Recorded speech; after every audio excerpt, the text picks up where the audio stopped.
Miles Johnson explains his fascination with working with a material that transmits light using skills that have been used for more than 2,000 years. How long have you been working with glass? I've been working with glass, let me think, over 30 years or so. Yeah, 30 years, since straight out of sort of high school. So, basically that's what I've dedicated my life to, making glass.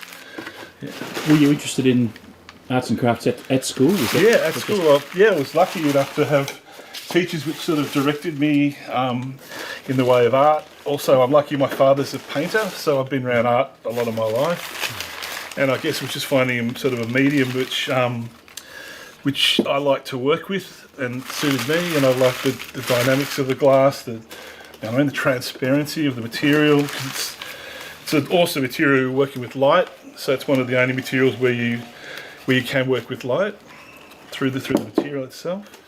But it's also, I like the immediacy of it. With glass blowing, you're working pretty quickly, so you've got to be pretty fast with it. So you can actually make something quite quickly once you've got the sort of skill level down and everything prepared, things like that. So the skills that you use, I mean, you must have many different sorts of skills. They all come together to produce the final They piece. do, yeah, they do. They're quite ancient skills. There's sort of, some of them are like over 2,000 years old with glass blowing. And I've been lucky sort of work. It's a real master apprenticeship system. So I've worked with people who've been working for over 70 years with glass and glass making, things like that. And it's a skill progression. You learn sort of one thing from the next thing to the next thing. So like as you start off, you could have a certain level of difficulty of what you can make, but then when you get more skilled, you can make more complex things. Also, it's a very much of a team orientated material as well, so you have to work with a team of people. So again, a lot of this stuff we're making, there's like 2 or 3 of us working away on things to get the pieces right, stuff like that. So so what I'm just unpacking now is a lot of the lighting I'm doing, I have to actually make on site, so prepare all the bits earlier, then I'll build it all together later. So that'll be like the framework, and then a lot of the glass will then be attached to this piece, or like these components. It's just too difficult to transport it in the state that it's in. It's too fragile, things will break and stuff like that. So a lot of these pieces I'm making, there'll be like 100 components in it or something like that. Can you just hold up a couple of pieces and show me their shape and form? That's great, yeah. Now they're clearly not round. Tell me about not roundness. Not roundness is a funny one. Glass loves going symmetrical, so your perfect shape is like a ball. Glass loves blowing up to a ball. So what I've tried to do is to push these around, manipulate them around to sort of work them, so you can see some of them are quite off-center and they're quite funky shapes as well. Just trying to create different sorts of shapes. It's sort of unlearning to relearn as well. So you've got to unlearn some of the stuff you do to push the materials around as well. But it's also interesting for me to do this because it's not like I'm making the same piece over and over again. I'm doing a bunch that shape, another that shape, going, that one works well, this one might not as such, sort of thing like that. So yeah. And how do you go about getting the indentations and irregularities into the shape? They're beautiful, but it must be hard to do.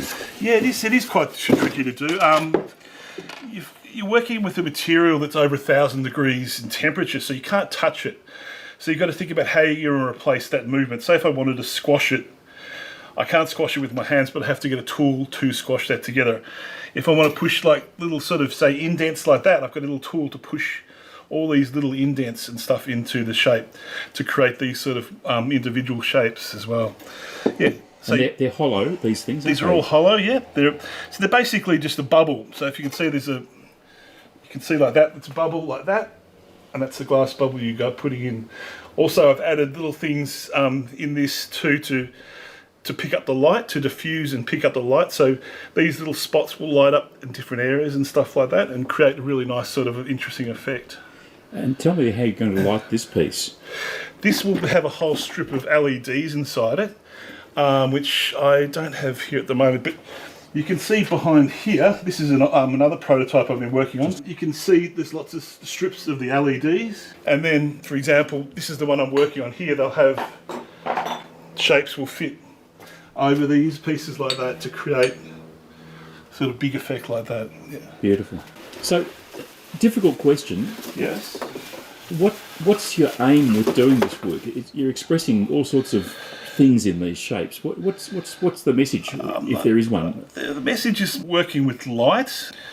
This is basically going to be a cloud form shape. So based on sort of like, I love clouds. I've been always into nature all my whole life and rock climbing, things like that. And I just love nature, especially love stratocumulus. So sort of based on those really big fat stratocumulus shapes.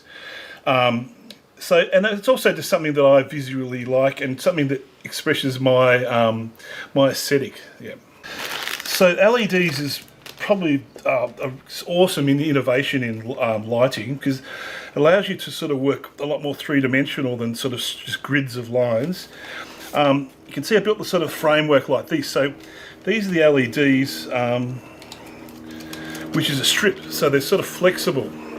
So they will allow me to sort of run along the lines around the form to create a sort of a 3D illuminated sort of shape. Each LED is a tiny little individual component, so it gives you a nice little spot like that. Also, these are designed that where I can change the colour of it as well, so it can be different colours with a little remote control here as well.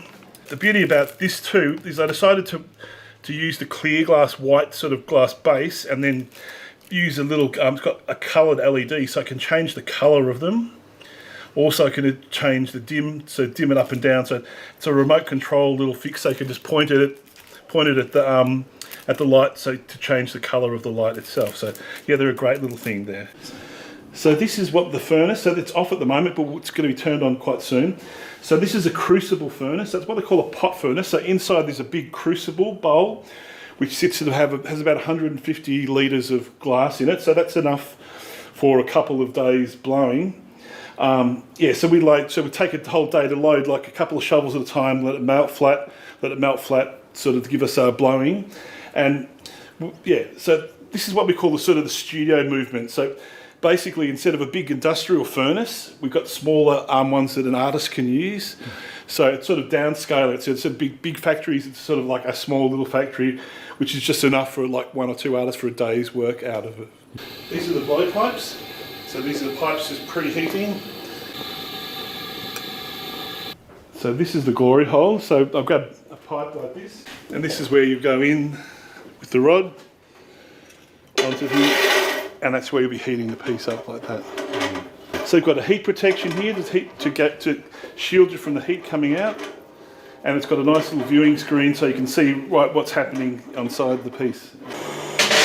It's definitely a winter sport. It's very hot in summer, but winter's perfect. That's why there's a lot of glass blowers in the southern parts of the world, or the cooler parts of the world, because it's such a much nicer environment to work in.